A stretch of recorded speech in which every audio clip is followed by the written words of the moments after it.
Primavera de 1985. Una serie de ataques tienen lugar en diversos lugares del sur de California, pero podrían no ser hechos tan aislados como parece. Estábamos bastante seguros de que estaban relacionados de algún modo por el tipo de arma que habían utilizado. En verano, un monstruo sanguinario que mata por placer acecha a la población. La gente estaba asustada. Todo el mundo quería comprarse un arma. Al final aceptaron que se trataba de un asesino en serie y que había matado no solo en la ciudad, sino por todo el condado. El condado de Los Ángeles es, con 88 municipios, el más poblado de los Estados Unidos. En marzo de 1985, el departamento del sheriff del condado de Los Ángeles tiene competencia sobre 64 de estos municipios. Hubo un montón de asesinatos, homicidios, robos y agresiones. En esa época, creo que había unos 10 millones de personas en la ciudad. Y era un lugar bastante bullicioso. María Hernández, de 21 años, vuelve a casa después de cenar con su novio en la ciudad de Monterey Park. Comparte piso en la localidad vecina de Rosemead con Dale Okazaki, que está a punto de cumplir 35 años. Cuando María aparca en el garaje, no se da cuenta de que alguien la ha seguido a casa. Una hora más tarde, el detective Gil Carrillo llega al apartamento. Con 34 años, es el detective más joven del Departamento de Homicidios del Condado de Los Ángeles y ha trabajado en más de 300 casos de asesinato. Era una tarde de domingo. Yo estaba en casa, como siempre. Por la tarde-noche me llamaron y me dijeron que fuera a Rosemead, que habían herido a una chica y habían matado a otra. Gil Carrillo empieza a inspeccionar la escena del crimen.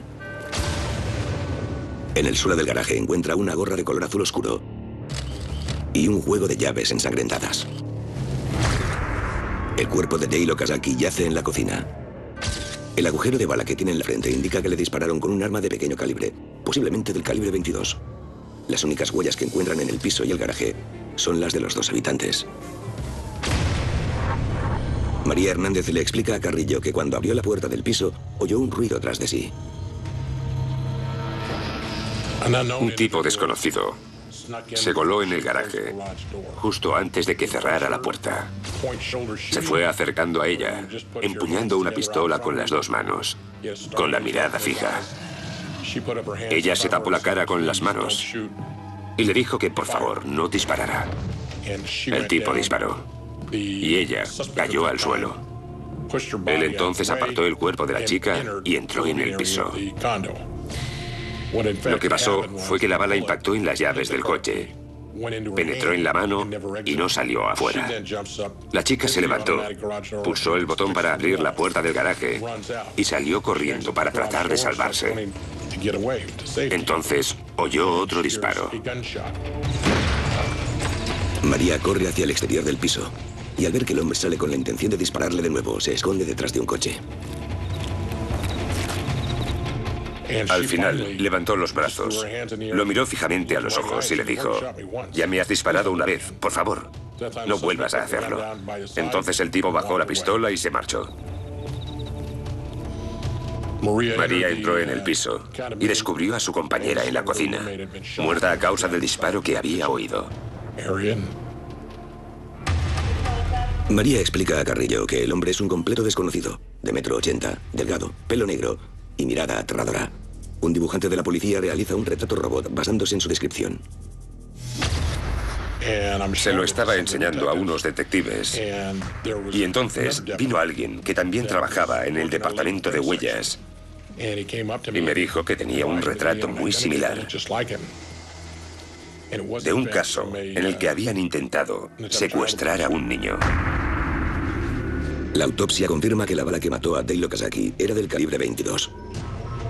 Poco después, Gil Carrillo se hace con otra pieza del rompecabezas. La misma noche que mataron a Dale Okazaki, alguien llama a la policía de Monterey Park para avisar de que hay una mujer tendida en la calle con el pulso muy débil. Los testigos describen a un hombre vestido con ropa oscura que se mete en el coche de la víctima. Momentos más tarde, la chica se desploma sobre la calzada y el asaltante regresa a su propio vehículo y se marcha. La mujer no puede articular palabra y respira con dificultad. La trasladan al hospital, pero al llegar constatan que ha fallecido.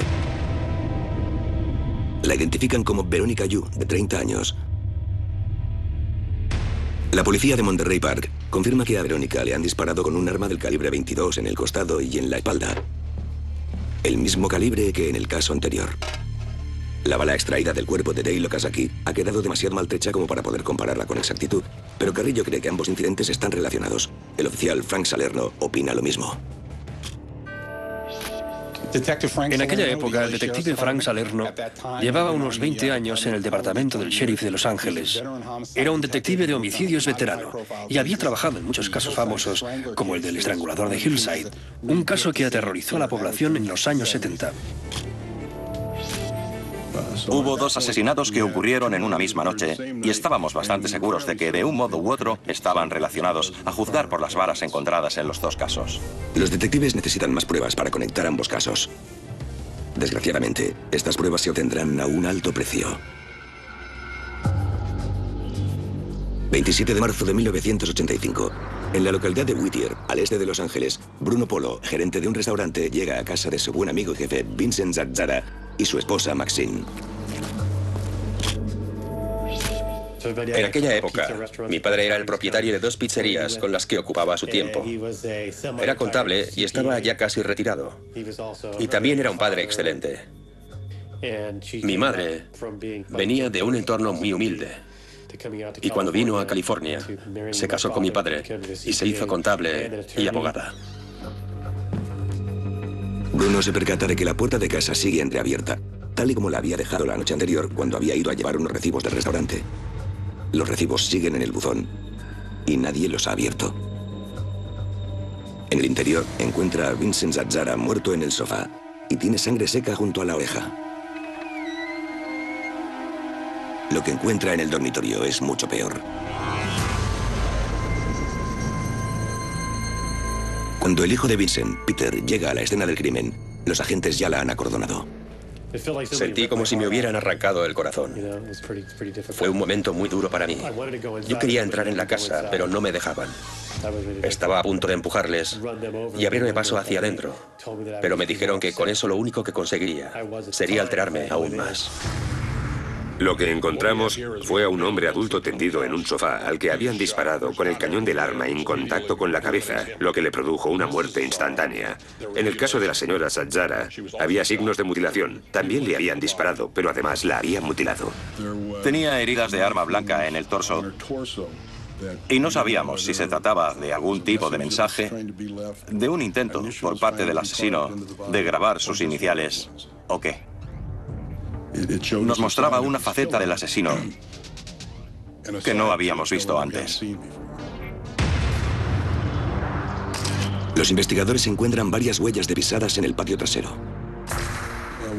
Una de ellas estaba en un cubo que había usado el ladrón para colarse por la ventana y entrar en la vivienda.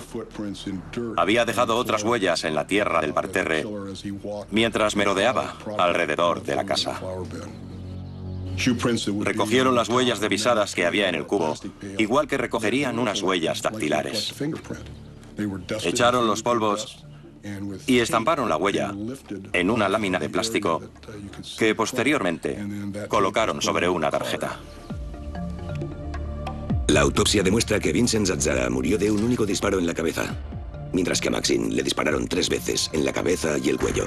Su cuerpo también muestra múltiples cuchilladas y puñaladas que recibió después de morir. No era un simple asesinato. No nos habría impactado tanto si el asesino simplemente hubiese aparecido y hubiese disparado a alguien. Por supuesto, que hubiesen disparado a alguien era horrible, pero que además le hubiese mutilado de aquella manera lo hacía todo mucho más macabro. Ambas víctimas fueron asesinadas por un arma del calibre 22, pero no se puede determinar de modo concluyente que sean idénticas a las balas de los 2 primeros asesinatos. Sin embargo, sí que hay un vínculo. La descripción del responsable de 3 casos anteriores de agresión sexual es similar a la del hombre al que describió María Hernández, incluso su fuerte olor corporal. La huella de pisada que encontraron grabada en el cemento húmedo en uno de los casos coincide con la que encontraron en el patio trasero de los Zazzara. Carecen de pruebas concluyentes, pero tanto Carrillo como Salerno tienen el presentimiento de que el asesinato de los Zazzara es el último de una serie de brutales crímenes perpetrados por un mismo hombre. Si hubiésemos descubierto el tipo de pistola o encontrado alguna otra pista, quizás habríamos corroborado que en efecto se trataba de un mismo asesino, pero no teníamos suficiente información como para vincular los 3 asesinatos. Sin embargo, las balas se parecían lo suficiente como para suponer que se trataba de la misma pistola que usaron en los 2 primeros casos. Al cabo de un par de semanas, ya estábamos seguros de que nos encontrábamos ante la amenaza de un asesino en serie, aunque no sabíamos casi nada sobre él. Abril de 1985. En el departamento del sheriff del condado de Los Ángeles, los detectives de homicidios han asignado a un grupo de agentes la tarea de buscar pistas sobre los 3 tiroteos, que podrían ser obra de un mismo sujeto. No han logrado identificar la distintiva huella de pisada que recogieron del jardín de las víctimas de asesinato, Vincent y Maxine Zazzara, pero concuerda con una huella que encontraron en la escena de un reciente intento de secuestro que tuvo lugar en Los Ángeles. Los detectives de Monterey Park siguen en busca del hombre que disparó a Veronica Yu en su coche. Al principio, los habitantes de Monterey Park pensaron que había sido una disputa de pareja. No creían que pudiera estar relacionado con otros casos en los que estábamos trabajando en otras partes del condado. 13 de abril de 1985. En Monterey Park, Bill Doy, de 66 años, ayuda a su esposa Lillian a meterse en la cama. Una apoplejía que sufrió hace 2 años la dejó postrada en una silla de ruedas. 14 de abril. Por la madrugada, un camión de bomberos se detiene frente a la casa de los Doy. Un hombre que apenas puede articular palabra ha llamado al teléfono de emergencias.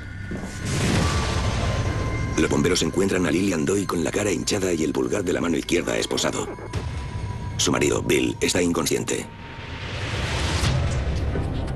El señor Doy dormía solo en una habitación y la señora Doy en otra. Y en este caso el asesino también entró en la casa, disparó al hombre, al parecer para deshacerse del obstáculo y poder alcanzar su objetivo final, que era la mujer. Luego prosiguió, agredió sexualmente a la señora Doy y finalmente se marchó del lugar. Los técnicos criminólogos de Monterey Park sacan un molde de yeso de una huella de pisada encontrada bajo una ventana del patio trasero. Lillian habla sobre un hombre vestido de negro con un arma y los dientes en mal estado. Los detectives siguen frustrados por la falta de pruebas sólidas que demuestren que este caso es obra del mismo hombre que perpetró los asesinatos anteriores. El modus operandi en cada caso es diferente y la selección de víctimas parece demasiado arbitraria. Los asesinos en serie suelen escoger a víctimas de una misma franja de edad, por el color del pelo o criterios de este estilo. Pero en este caso no sucedía así. 1 de junio de 1985. Cerca del municipio de Monrovia, un encargado de mantenimiento llamado Carlos Valenzuela se dirige a la solitaria casa donde viven Mabel Bell, de 83 años, y su hermana minusválida, Nettie Leng, de 81. Se percata de que no han recogido los periódicos de los últimos 2 días. 12 menos 10 del mediodía. La policía de Monrovia recibe una llamada alarmante de casa de los Bell. Cuando llegan, las 2 hermanas están en sus respectivas habitaciones. Han recibido sendas palizas que las han dejado al borde de la muerte. Nettie Leng ha sido violada y en la pared de su dormitorio alguien ha dibujado la estrella satánica. Encuentran 2 símbolos iguales en la habitación de Mabel, uno en la pared y otro en la parte posterior de su muslo. No relacionan el caso con los crímenes anteriores, hasta que encuentran pistas como la llave de unas esposas y la huella de una visada. Encontramos una huella en la parte trasera de un reloj que, al parecer, el intruso arrancó de la pared y pisó para sacar el cable y atar con él a una de las víctimas. Frank Salerno envía el reloj y los moldes de las huellas encontradas en casa de los Zazzara y los Doy al criminalista veterano Jerry Burke. Me pidió que examinara los moldes y la huella del reloj para que determinara si provenían del mismo calzado. La suela tenía una especie de círculos concéntricos en la zona de la bola del pie. Comprobé que, efectivamente, estos círculos coincidían en tamaño y diámetro con los de los moldes de yeso de las huellas encontradas en los otros 2 asesinatos. A pesar de esta coincidencia, solo unos pocos detectives están convencidos de que el responsable es un solo hombre. La investigación continúa mientras comienza uno de los veranos más calurosos jamás registrados, pero el caso se empieza a enfriar. No había suficientes pruebas que determinaran que estuviéramos o no ante un único asesino en serie. Todas las pruebas eran de carácter circunstancial y de momento solo era una teoría. Pronto se convertirá en algo más que una simple teoría. 2 de julio. Unos vecinos se percatan de que la mosquitera de una ventana de la casa de su vecina de 75 años, Mary Cannon, está desgarrada. Mary no responde, por lo que deciden entrar. Los detectives llegan a la escena y descubren que Mary yace en la cama tras haber recibido una brutal paliza y cuchilladas en la garganta. La moqueta estaba recién aspirada y se podían ver las pisadas tanto fuera como dentro de la habitación. Lo que hicimos fue cortar trozos de moqueta, retirarlos, colocarlos sobre una lámina de madera y llevarlos de inmediato al laboratorio de criminalística para sacarles fotos con una luz oblicua antes de que la moqueta se hinchara y recuperara su estado normal. Las fotografías muestran que la huella concuerda en tamaño y forma con las encontradas en los otros casos. Eso nos volvía a remitir a los primeros casos en los que encontramos huellas de pisadas. Aunque está claro que las huellas son idénticas, los detectives aún desconocen la marca del calzado o si hay varios criminales que lo usen. Los investigadores fueron a varias zapaterías para tratar de determinar qué tipo de calzado había dejado las huellas. En esa época dio la casualidad de que teníamos de becaria a una estudiante en prácticas de la Universidad Estatal de Colorado que jugaba voleibol con los Colorado States y al ver una de las huellas reconoció la marca y dijo, «Oh, es una Avia». En 1985, la marca Avia de calzado deportivo acaba de entrar en el mercado y tiene sede en Portland, Oregón. Cuando lo descubrimos, me fui a Portland para hablar con el fabricante de los zapatos, con el fin de obtener toda la información que pudiera. Aunque la lista de similitudes crece, las pruebas son todavía de carácter circunstancial. No había nada que relacionar a todos los casos. No habíamos encontrado huellas en todas las escenas, ni siquiera la misma arma, ya que habían usado varios tipos. Quienes elaboran perfiles de criminales, y el FBI en particular, siempre dicen que hay 2 tipos de asesino en serie, los organizados y los desorganizados. Pero el tipo al que buscábamos iba más allá de eso. Los detectives saben que si se trata de un asesino en serie, no tardará en atacar de nuevo. Julio de 1985. Cada vez parece más posible que la reciente serie de ataques mortíferos sea obra de un solo hombre. El Departamento de Homicidios del Condado de Los Ángeles amplía la investigación y encarga al oficial Frank Salerno la dirección de una nueva unidad de investigadores. Sabíamos que la cosa empezaba a tener forma y nos concedieron vía libre para incorporar más personal a bordo. Hasta el momento los medios no han mencionado que los crímenes estén relacionados, pero en breve lo harán. 5 de julio de 1985. A las afueras de Arcadia, Steve y Anna Bennett se despiertan al oír los gritos de su hija. En algún momento de la noche, la joven de 16 años, Whitney Bennett, ha recibido una paliza tan brutal que está irreconocible, pero milagrosamente ha logrado sobrevivir. La víctima sobrevivió a la paliza que le propinaron con una barra de hierro. Tenía 115 centímetros de laceraciones y fracturas por todo el cuerpo. En las mejillas, en la mandíbula, en el cráneo. Y creo que también tenía una costilla y un brazo fracturados. Frank Salerno y Gil Carrillo están seguros de que ha sido obra del asesino al que buscan. Pero al parecer no hay nada que lo vincule con este crimen. No hay nada, hasta que reciben la llamada de la criminalista Giselle Lavigne. Era como en una serie de detectives de la tele. Salió con las gafas puestas, la bata de científica, el pelo recogido, y nos dijo, amigos, creo que deberían ver esto. Cuando entramos, vimos que en el edredón del dormitorio había estampada con sangre la huella de una deportiva de marca Avia. Nos pusimos manos a la obra para tratar de obtener tanta información como pudiéramos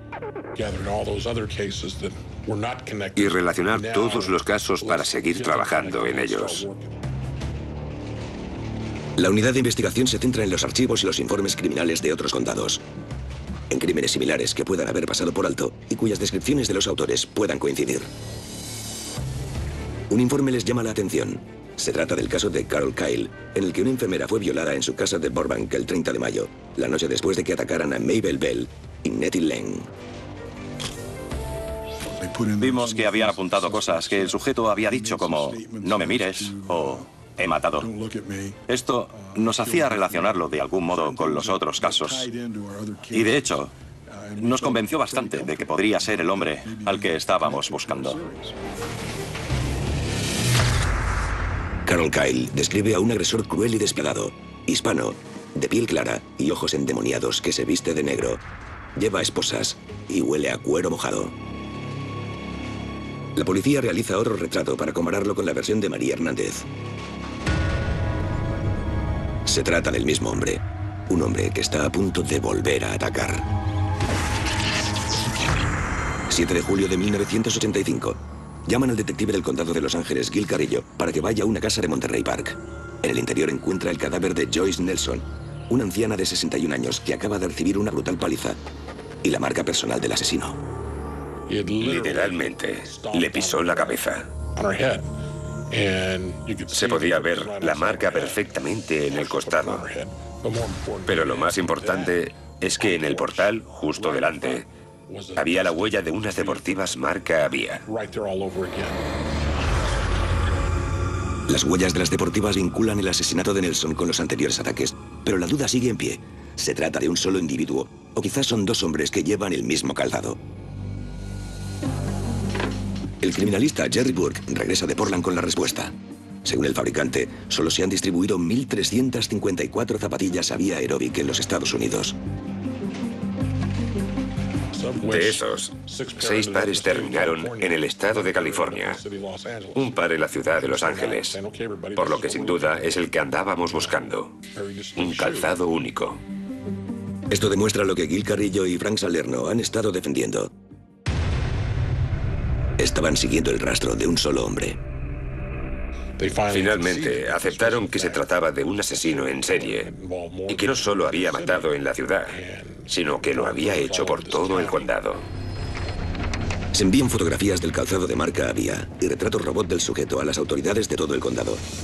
Ahora todos los detectives del condado de Los Ángeles saben que buscan a un hombre e intentarán atraparlo antes de que vuelva a matar. Pero el tiempo se agota. Julio de 1985. Durante 4 meses, los detectives de homicidios han estado investigando una serie de brutales violaciones y asesinatos en el condado de Los Ángeles. Las pruebas apuntan hacia un mismo sujeto, un despiadado asesino en serie que escoge a sus víctimas de forma aleatoria. El 17 de julio, Mabel Bell, de 83 años, no logra recobrar el conocimiento y fallece a causa de las múltiples heridas. Su hermana Nettie sigue en coma. Apodan al asaltante anónimo de acuerdo con las características que la policía ha logrado poner en común. Lo llaman el acosador nocturno. De hecho, fue uno de nuestros editores quien inventó el apodo. Mandó a varios periodistas que se encargaran de cubrir estas historias de crímenes y se dio cuenta de que se parecía mucho al programa de televisión que ponían por la noche en Los Ángeles y que se llamaba El acosador nocturno. De ahí es de donde vino. Este nombre solo logra acentuar el miedo que ya se ha extendido por todo el condado, y las ventas de armas, alarmas de seguridad y perros guardianes se disparan. Parecía que estuviéramos viviendo en persona la trama de una película de Hollywood. Los habitantes del sur de California éramos sus rehenes y estábamos aterrados. La policía advertía a la gente de que viera las noticias y que leyeran los periódicos. Y recomendaban que no dejaran las puertas y ventanas abiertas, incluso en los días más calurosos del verano. Le dije a mi marido que dejáramos las ventanas y las puertas cerradas con llave por la noche porque me daba miedo que viniera alguien y nos asesinara mientras dormíamos. Los habitantes del condado de Los Ángeles tienen motivos para estar asustados. A pesar de las precauciones, el acosador nocturno es como un vampiro y puede aparecer en cualquier momento para saciar su sed de sangre humana. Desde finales de julio hasta principios de agosto, lo relacionan con 4 asesinatos más ocurridos en 4 municipios diferentes del condado de Los Ángeles. Las pruebas indican que el asesino usa al menos 2 armas diferentes. una del calibre 22, como la que mató a Dale Okazaki y Veronica Yu, y una pistola del calibre 25. Los titulares alertan de la noticia por todo el país. Se ofrecen recompensas de más de $10.000 para quien proporcione alguna información que permita su detención. La policía espera que quien conozca al acosador nocturno revele su identidad. 18 de agosto de 1985. En San Francisco, 600 kilómetros al norte de Los Ángeles, David Penn, de 30 años, llega a casa de sus padres, Peter y Barbara. Pero nadie contesta.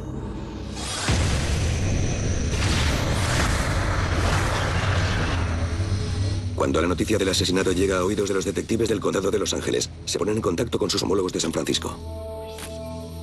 Nos explicaron que el asesino usó una pistola semiautomática del calibre 25.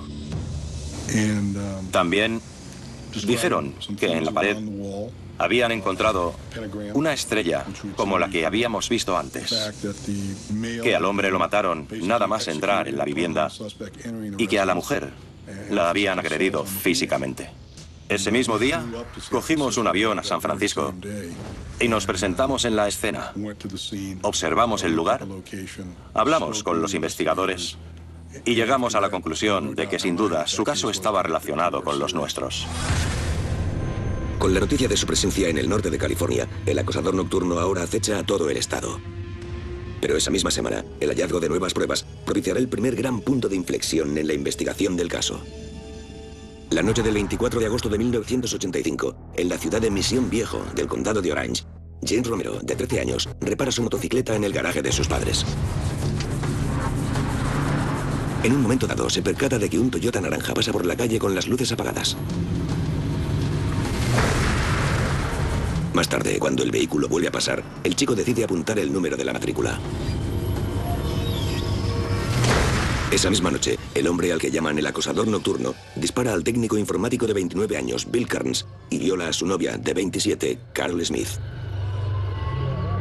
Trasladan a la pareja al hospital, donde los cirujanos consiguen sacar 2 balas del calibre 25 del cerebro de Bill. Cuando se propagó la noticia de un intento de asesinato en la zona, el chico se puso en contacto con las autoridades y les proporcionó el número de matrícula de un tipo sospechoso. Resultó que era un vehículo robado y más tarde lo encontraron en el condado de Los Ángeles. Y en ese vehículo encontramos que el tipo había dejado sus huellas dactilares en la parte de atrás del espejo retrovisor al tratar de ajustarlo. Esta es una pista de vital importancia, y no tardarán en obtener otra. Alguien está dispuesto a revelar la identidad del acosador nocturno por una parte de la recompensa de $80.000. Jesse Pérez es un delincuente de poca monta que a menudo queda con un ladrón profesional de El Paso que tiene dentadura en mal estado, adora a Satanás y escucha heavy metal. Lo conoce solo con el nombre de Rick. Pérez también les proporciona el nombre del hombre que compra todo lo que roba Rick, un traficante llamado Felipe Solano. Los detectives del condado visitan a Solano y descubren que tiene la casa llena de bienes robados, entre los que encuentran objetos de valor que pertenecían a las víctimas del acosador nocturno. Pero igual que Pérez, Solano desconoce el apellido del ladrón de El Paso. En esos momentos, sabíamos que buscábamos a un hispano llamado Richard, o Ricky, también conocido como el Despeinado, su apodo en español. Mientras tanto, los investigadores de San Francisco hallan una serie de pistas. Tras publicar una descripción de las joyas robadas en casa de los Penn, reciben la llamada de 2 vecinos de San Francisco que declaran que están en posesión de algunas de las piezas. Un conocido suyo que se dedica a robar casas y que tiene los dientes manchados y al que conocen por el nombre de Rick, les ha pedido que se las guarde. Remiten a los detectives a Armando Rodríguez, el amigo que les presentó al ladrón. Cuando la policía lo amenaza con declararlo cómplice de asesinato, Rodríguez decide cooperar. Al fin, la policía dispone del nombre completo del presunto asesino. Agosto de 1985. Tras 5 meses de investigación y numerosos ataques sanguinarios, los detectives del condado de Los Ángeles se han hecho con la huella del pulgar que creen que pertenece al infame acosador nocturno. También disponen de un nombre, Richard Ramírez. Entre los archivos de detenidos del condado de Los Ángeles encuentran una huella que coincide con la que extrajeron del Toyota robado en el condado de Orange. El archivo también contiene una fotografía. Ya sabíamos a quién buscábamos. y teníamos su fotografía. Su identidad ya no era un misterio para nadie. Ramírez se crió en El Paso, Texas, y a los 12 años empezó a consumir drogas. En esa época, su primo Mike regresa de Vietnam. El antiguo boina verde trae a casa fotografías e historias de violaciones y torturas que fascinan al joven Richie. Su primer contacto con un asesinato fue cuando su primo Mike disparó a su propia esposa delante de él. Richard Ramírez nunca tuvo trabajo, ni tampoco una residencia permanente. Vivía en pequeños moteles cochambrosos, conducía coches robados y se movía mucho por la estación de autobuses Greyhound. En una taquilla guardaba armas y cosas por el estilo. Básicamente, era un tipo callejero. Ahora Ramírez es objeto de búsqueda por todo el territorio nacional. Decidieron publicar cuanto antes la fotografía y el nombre del sujeto para proteger a la población. Y lo hicieron a la mañana siguiente. Estábamos seguros de que pronto lo atraparíamos, porque a esas alturas ya sabíamos mucho sobre él. Mañana del sábado 31 de agosto de 1985, los detectives Frank Salerno y Gil Carrillo coordinan una emboscada para el sospechoso de asesinato Richard Ramírez en la zona de alrededor de la estación de autobuses. No sabíamos que en esos momentos no estaba en la ciudad. En realidad se había ido a Arizona para visitar a su hermano. Mientras regresaba a casa no tenía ni idea del giro que había dado el caso. Estábamos fuera esperando a que entrara. No sabíamos que en esos momentos estaba en un autobús volviendo a Los Ángeles y salió de la estación de autobuses por donde entró el autobús, así que lo perdimos. Se metió en una licorería unas calles más allá. Vio su foto en la portada de un periódico y se subió en un autobús urbano. Uno de los pasajeros lo identificó y se bajó para llamar a la policía. Richard sabía que le habían reconocido y que la persecución acababa de empezar. Fue como la escena de una película. Todos los pasajeros del bus se giraban para verlo, leían el periódico y lo señalaban con el dedo mientras decían, «Es él, es él». Al final se bajó del autobús, empezó a correr por la carretera y comenzó su intento de huida. José Burgoyne está regando el césped de su casa, cuando de repente aparece el hombre de negro. Mi padre estaba regando el césped cuando de pronto apareció un tipo que saltó la verja y trató de robar un Mustang.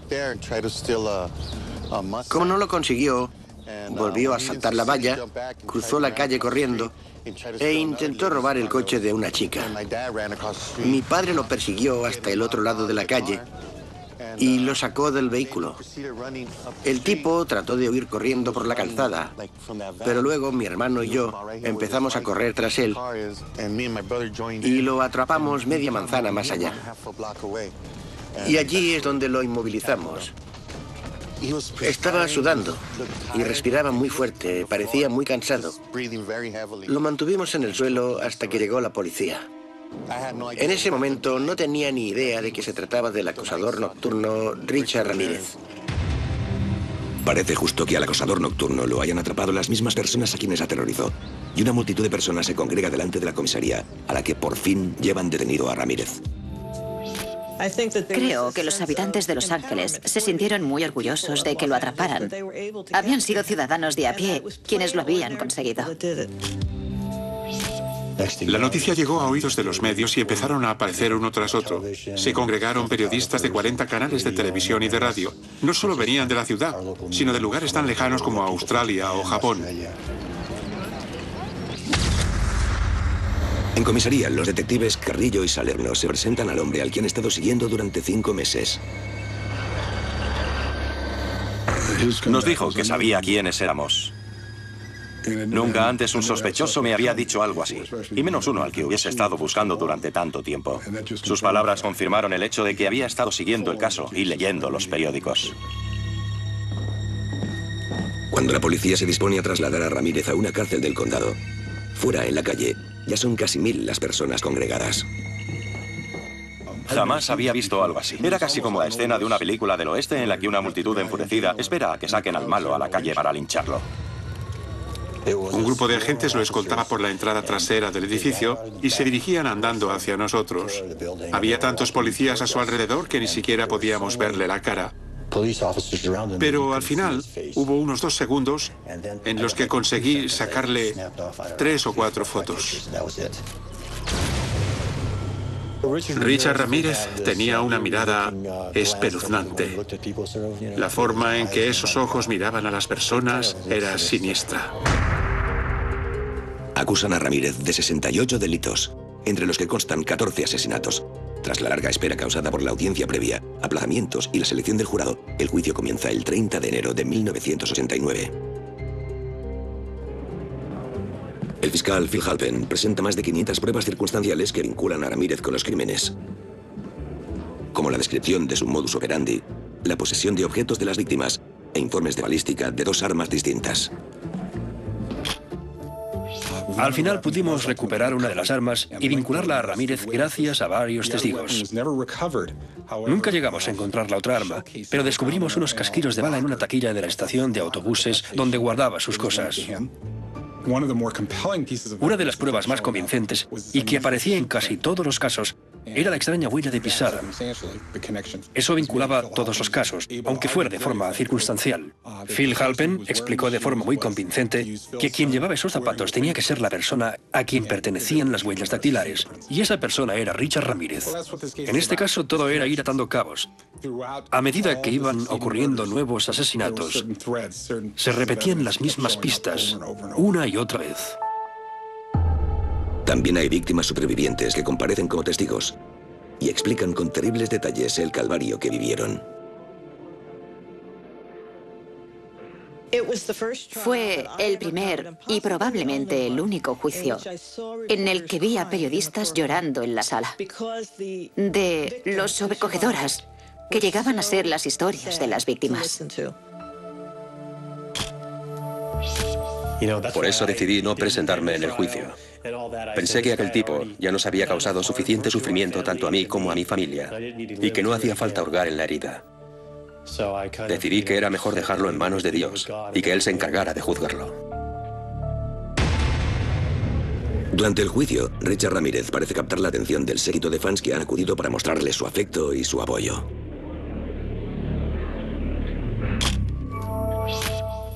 Se ve que a Ramírez le gustaban las mujeres. Se sentó en el juzgado junto a sus abogados defensores con las gafas de sol puestas y de vez en cuando se giraba hacia las chicas. Se sacaba las gafas y las miraba de forma lasciva.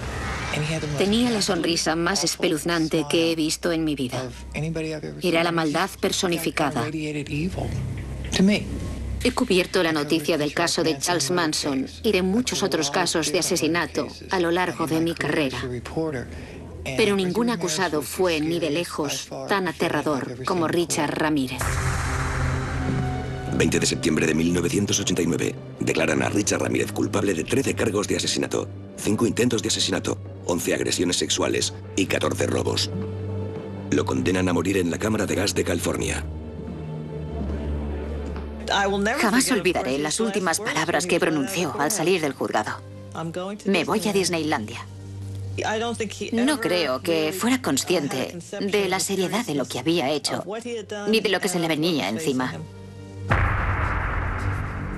Décadas más tarde, Richard Ramírez aún espera su ejecución en el corredor de la muerte. Se casó en prisión en 1996 con una de las mujeres que siguieron su juicio, y seguirá allí hasta que no queden más apelaciones pendientes. Cuando hay una sentencia de muerte en California, se presenta de forma automática un recurso al Tribunal Supremo del Estado. En agosto de 2006, el Tribunal Supremo de California desestimó el recurso. El proceso es largo y doloroso para quienes tratan de poner punto y final a todos estos años de sufrimiento. Las víctimas vuelven a ser víctimas, incluso ahora que ya han quedado atrás los asesinatos. Porque todos estamos afectados, mis hermanos, mis hermanas, mis primos, mis parientes. Todos seguimos afectados por el crimen. Era tan horrible que hubiera hecho algo así, y de forma tan gratuita. Lo hizo sin ningún motivo. Era un asesino de lo más cruel y despiadado. Este tipo, según sus propias palabras, quería convertirse en el mayor asesino en serie de la historia. Si no lo hubiésemos detenido, sin duda alguna lo habría conseguido.